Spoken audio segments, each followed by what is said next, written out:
Liam. It was a moment of sort of levity.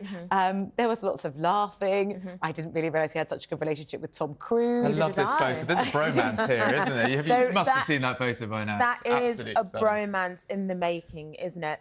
And, you know, it's a really, really great cause and one that's really close to Prince William's heart because, of course, he used to fly air ambulances in East Anglia a few years ago. And so, yeah, it's great to see him out, great to see him smiling and laughing and joking and supporting this really important cause, and also having a bromance with Tom Cruise and talking about Top Gun slippers. I would like some of those. It sends a clear message, though, doesn't it? Because earlier this week we were talking about that wobble when we heard the shocking news that the King had been diagnosed with cancer.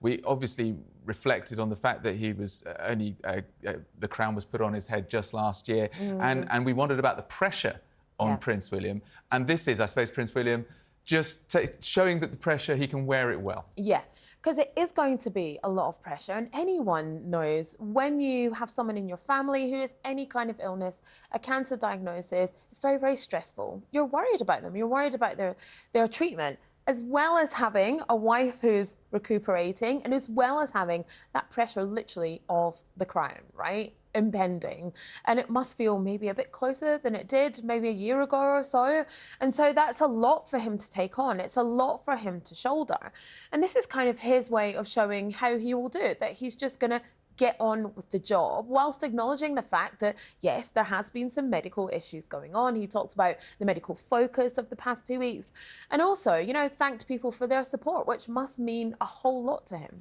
There's very much the keep calm, carry on mentality that we saw with Queen Camilla last week, now realising what she knew at the time that she was going about all those public events, and maybe the similar sort of attitude from Prince William. One thing that I'm sure is really stressful is that he can't avoid constant speculation about the relationship he has with his brother. Absolutely. He didn't meet Prince Harry when Harry flew over here, and in actual fact, Prince Harry made a very fleeting visit. Yeah. Very, very quick. Had that 45-minute meeting with his father before King Charles went back up to Sandringham. But I think, you know, whatever was accomplished in those 45 minutes was a good thing. It's a good thing that he made the trip in the first place. Were you surprised at the brevity of that meeting, though? Because there was an opportunity for him to maybe stay in Sandringham for a bit. I was surprised that it was quite quick. But this is the thing as well, is that when you're going through cancer treatment, whatever it is, and we don't know what this specialist treatment is, or how gruelling it might be. Exactly, but you want to minimise, actually, the number of people that you have around you, because you don't want to pick up your germs. Your immune system is lowered by whatever treatment you're having. So it could be a case of, actually, he just wants to keep his bubble small. He is having his weekly meeting with the Prime Minister for the next 2 weeks via phone rather than in person. That's another way of keeping his bubble small and keeping the germs away. I'm not saying that Harry's got anything, but maybe it's a case of the King's tired from the treatment. He just wants to be able to have that opportunity to rest. I think it's great that Harry made the trip and he got to see him. Some sort of analysis is suggesting that maybe this is an opportunity. They've had that meeting up to 45 minutes. Let's just wait and see. Does anything get leaked? Does anything suddenly go public about what happened in that conversation? If it doesn't, that is an excellent first step in rebuilding trust. Yeah, and I think you could be right about that. I hope that we don't hear the details of that meeting, to be honest. And it could be, you know, Harry is travelling next week. He's going to Canada for the launch of the Winter Invictus Games.